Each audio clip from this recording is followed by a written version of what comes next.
ಇಂದೇ ಡೌನ್ಲೋಡ್ ಮಾಡಿ ಮತ್ತು ನಿಮ್ಮ ನೆಚ್ಚಿನ ಶೋಗಳನ್ನು ಆನಂದಿಸಿ.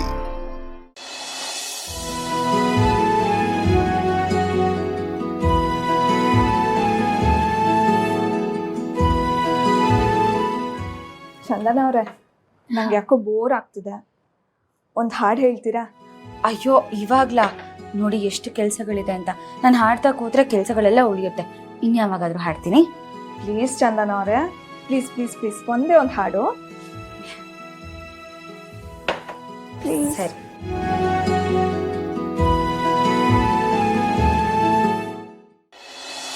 ತೂಗು ಮಂಚದಲ್ಲಿ ಕೂತು ಮೇಘ ಶ್ಯಾಮರಾಧೆಗಾತು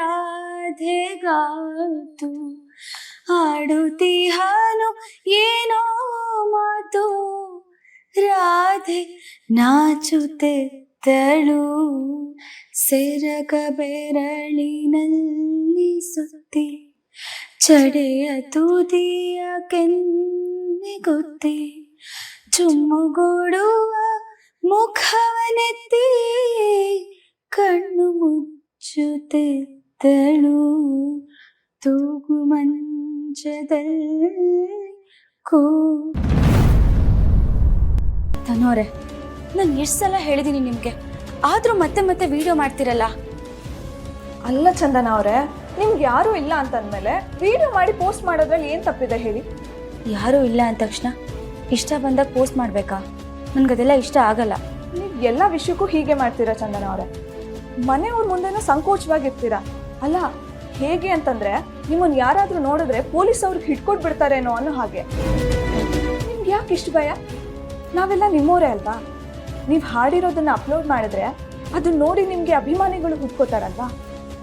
ನಾನು ನಿಮಗೆ ಅವತ್ತೇ ಹೇಳಿದ್ದೀನಿ, ನಾನು ಹಾಡೋದು ನನ್ನ ಸಂತೋಷಕ್ಕೋಸ್ಕರ, ಅಭಿಮಾನಿಗಳನ್ನ ಗಳಿಸೋಕ್ಕೋಸ್ಕರ ಅಲ್ಲ ಅಂತ. ಈ ಥರ ಎಲ್ಲ ವಿಡಿಯೋ ಮಾಡಿ ಪ್ರಚಾರ ಮಾಡಿಕೊಂಡು ವ್ಯಾಪಾರ ಮಾಡೋದು ನನಗೆ ಇಷ್ಟ ಇಲ್ಲ. ಪ್ಲೀಸ್ ದಯವಿಟ್ಟು ಅದನ್ನು ಡಿಲೀಟ್ ಮಾಡಿ.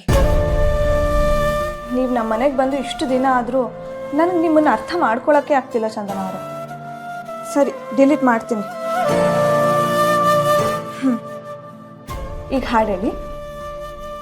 ಇಲ್ಲ, ನನ್ಗೆ ಹಾಡೋ ಮೂಡ್ ಹೋಯ್ತು, ಕ್ಷಮಿಸಿ.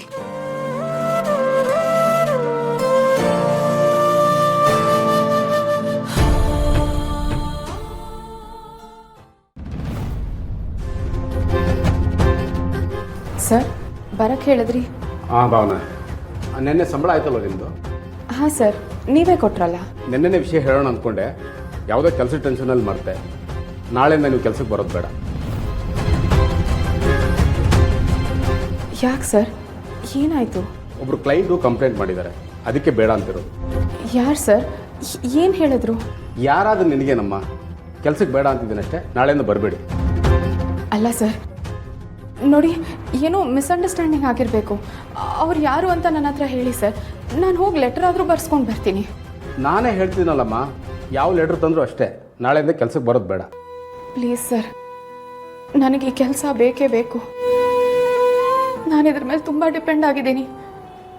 ಇದ್ದಕ್ಕಿದ್ದಾಗೆ ನೀವು ಹೀಗೆ ಹೇಳಿಬಿಟ್ರೆ ಹೇಗೆ ಸರ್?